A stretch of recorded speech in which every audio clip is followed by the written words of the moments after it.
ఏమో లేండి మాస్టారు. మీకు తెలిసినంత ఇదిగా నాకు తెలీదు. మీరు చెప్పినట్టు నేను చెప్పలేను. మనం ఏమైనా కూరగాయలు తెచ్చుకున్నప్పుడు లాస్ట్‌లో వండుకోవచ్చు, పాడు కావు అనే కూరగాయ ఏదైనా ఉందంటే మాత్రం కందగడ్డేనండి.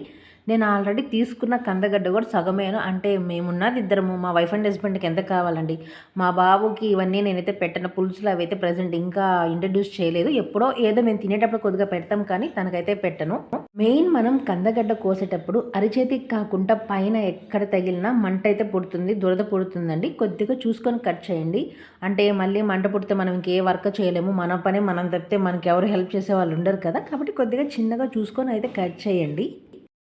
మనం గడ్డ ముదిరిగడ్డ, లేతగడ్డ అనేది అయితే అర్థమవుతుంది. నాకు ఫస్ట్ నేను లేతగడ్డను చూసుకోకుండా 2 విజిల్స్ అయితే పెట్టేశాను. అది కొద్దిగా మెత్తగా అయితే ఉడికింది. నాకు ఇంత క్వాంటిటీ వచ్చిందండి టోటల్‌గా. నేను కొద్దిగా పులుసు పెట్టి కొద్దిగా ఫ్రై అయితే చేద్దాం అనుకుంటున్నాను. కానీ నేను 2 విజిల్స్ పెట్టడం వల్ల కొద్దిగా మెత్తగా అయితే ఉడికిపోయింది. కాబట్టి మీరు 1 విజిలే పెట్టి చూడండి. ఉడికేటప్పుడు ఇందులో కొద్దిగా ఉప్పు, అలానే పసుపు వేసుకోండి. 2 విజిల్ లేదా 1 విజిల్ లేదంటే మామూలుగానే ఉడకబెట్టేసుకోండి. కుక్కర్‌లో అని అవసరం లేదు. అంటే కొద్దిగా త్వరగా అయిపోతుంది. బాబు వేడుస్తున్నాడని చెప్పి నేనైతే కుక్కర్‌లో పెట్టేశాను. కానీ మీరు మామూలుగా అయినా బాయిల్ చేసేయండి. మామూలుగా బాయిల్ చేస్తే మనకు ముక్క అనేది ఎంత క్వాంటిటీ ఉడికిందో అర్థమవుతుంది. ఒక 70% ఉడికితే చాలండి. నిమ్మకాయ సైజ్ అంతా చింతపండు అయితే తీసుకున్నాను. మా వారు చింతపండు అనేది ఎక్కువ ప్రిఫర్ చేయరు. కొద్దిగా అనిష్టంగా తింటూ ఉంటారు. ఇష్టంగా తినరు. అందుకని నేను టమోటాసే ఎక్కువ వేస్తాను పులుపు కోసము. 2 టమోటాస్, 1 ఆనియన్ అయితే తీసుకున్నాను. టమోటాస్ కూడా చిన్న చిన్నగా కట్ చేశాను. మనము ఆమ్లెట్‌కి వేసుకుంటాం కదండీ! అలా కట్ చేసుకోండి. కొద్దిగా ఫ్లేవర్ అనేది మారుతుంది.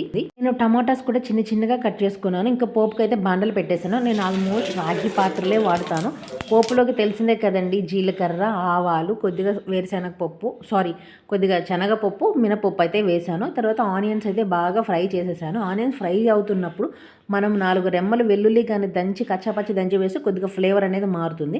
నేను ఊరి దగ్గర నుంచి తీసుకొచ్చి స్టోర్ చేసిన కరివేపాకు కూడా వేశాను. మాకు ఇంటి దగ్గర పండింది నేను. ఇంకా ఆనియన్స్ కూడా బాగా ఫ్రై అయ్యాక దీంట్లో కొద్దిగా పసుపు అయితే వేశాను. కొంతమంది ఆనియన్స్ వేగేటప్పుడే పసుపు వేస్తారు. అది మీ ఇష్టం అండి. కొద్దిగా ఉప్పు కూడా వేసుకోండి. ఈ కందగడ్డ చితికిపోకుండా లైట్‌గా ఫ్రై చేయండి. తర్వాత కొద్దిగా ఫ్రై అయ్యాక కొద్దిగా ధనియా పౌడర్, కొంతమంది ప్రిఫర్ చేయరు పులుసులో, కానీ ఒక స్పూన్ ధనియా పౌడర్ వేసి చూడండి. టేస్ట్ అయితే చాలా మారిపోతుంది. కారపు వాళ్ళ టేస్ట్‌కి తగినంత. నేనైతే పండిన మిరపకాయలు పొడి చేసుకొని వచ్చాను కాబట్టి నా కారం తగ్గట్టు వేసాను. అలానే చింతపండు పులుసేసి కొద్దిగా వాటర్ అయితే వేయండి. ఇంకా బాగా ఉడికేటప్పుడు బాగా హై ఫ్లేమ్ మీద ఉడికేసాక కొద్దిగా అయితే కొత్తిమీర వేయండి. ఇంకేముంది, సర్వ్ చేసుకొని తినండి. చేపల కూర కూడా సరిపోదండి, అంత టేస్ట్ ఉంటుంది.